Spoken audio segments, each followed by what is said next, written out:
Hey, what's up everybody? Brian Sefchi here, and I want to talk about the next Kayak Fishing Open event coming up at Apache Leg on June 3rd. So check out the Facebook page or the event page. We'll give you the details, the timing of it. It's at Burnt Corral there at Apache Lake. But before we go any more into that, let's talk about the first event. First event went off without a hitch, even though fishing was kind of tough. I believe we had 18 anglers show up, and 8 of them caught at least one fish. So definitely was a tough day. So don't blame you. I mean, yours truly blanked as well. A lot of people blanked. So it was a tough day. My idea of picking out some spots ahead of time via Google Earth didn't work out for me that way. I mean, the spots were great, but I didn't find any fish on them. So, but that's fishing. But hey, for the people that did catch fish, again, we want to use this as a teaching, kind of learning opportunity. Let's go over some of the baits that the successful anglers used. So, coming in first place, one of the baits the participant used, was basically a white chatterbait. White chatterbait with a swim bait, shad-looking swim bait trailer was key to, I believe, 1 or 2 of the fish that the participant caught. Again, the other method that rounded out first place was like a flick shake, basically a small jig head. This one happens to has a weed guard on it, but basically with a small, finesse worm, like a trick worm, drop that out. So that was number 1. Number 2, both of his quality fish for Mr. McReady were caught on a weightless Cinco, wacky rigged. So here's a wacky rigged Cinco. This one happens to be green pumpkin black flake. I didn't get the color from Keen, but chances are it was probably green pumpkin or watermelon red. I mean, those are the 2 probably most popular colors, and there's a few variations within those, but those are definitely bread and butter. Third place was basically something very similar. He used a Yum Dinger, which is Yum Bait Company's version of basically a Cinco. So I don't remember if it was wacky rigged or if it was Texas rigged. Sorry, I didn't get that detail. But clearly some finesse baits. There was one on a reaction, but everything else was pretty much a finesse, kind of slower presentation. A lot of patience, and that was key for that day because it was tough. I mean, as we all know, or at least the people that showed up there, it was tough. It was a tough fishing day. There were shad everywhere, but the fish just weren't chasing them. So live and learn. That's what happens. Other things to clean up from the first event was to help me judge and others judge the photos, as well as to help you with your pictures on your hog troughs. Please try and get a black Sharpie kind of permanent marker and color in your 1/4 inch lines. That really helps with determining the proper length of the fish. The other thing is make sure the mouth is completely closed up against the board here. As you can see, place lips here.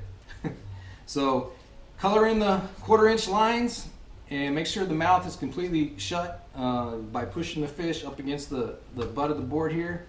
And then also, while you're taking your picture, make sure your identification card is in the photo.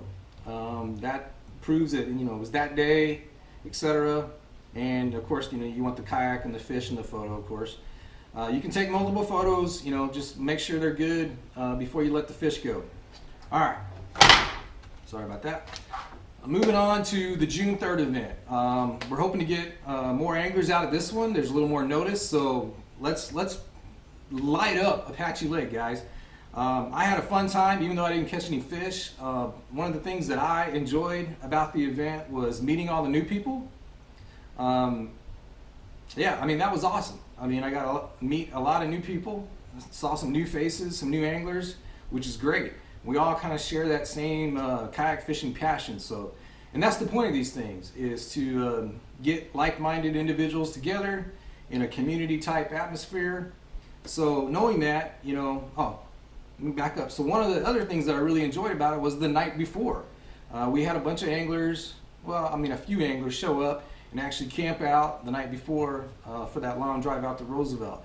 So the drive is going to be very similar to Apache. So feel free to come on out and camp Friday night or something. I'm going to try to be there probably Friday night.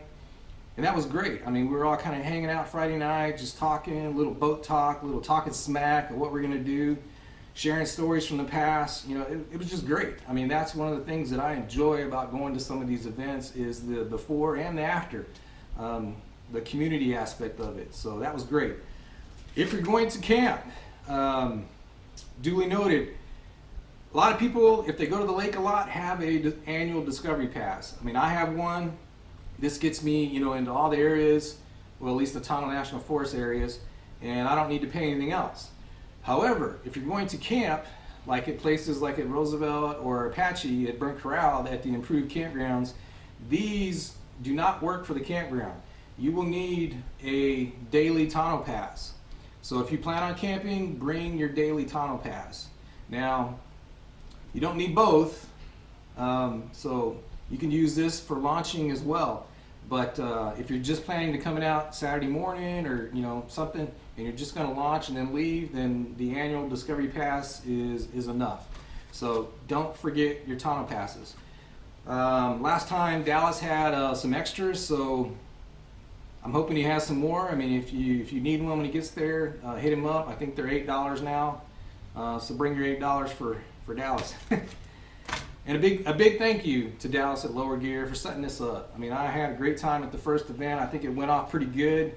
The boat ramp worked out better than I thought it was going to. A lot of us, luckily we didn't have to park in that upper level and do a lot of traversing of those giant stairs. So we don't really have that type of situation this time at Apache. It's just a single ramp area, but it's going to be June.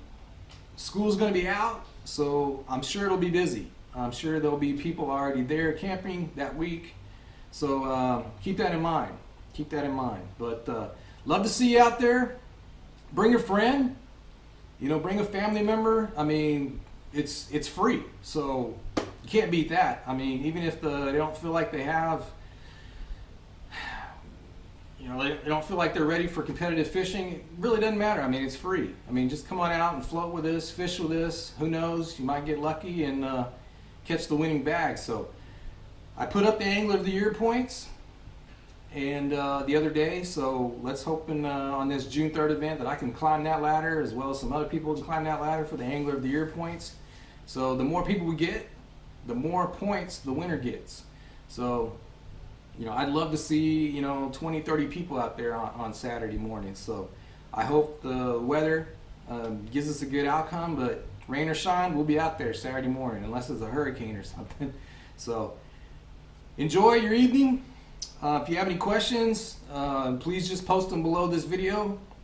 Any concerns, if there's anything I forgot or whatever, just ask. I mean, it's a family type atmosphere here, so we enjoy having you out there. We enjoy the competition, the community aspect of it. So look forward to seeing everybody again, the same faces and more new faces. So bring a friend, bring a family member, bring a dog, whatever, it doesn't matter. Bring a kid. Yeah, and let's have some fun. Let's catch some fish and have some fun. Look forward to seeing you out there, man. Take care.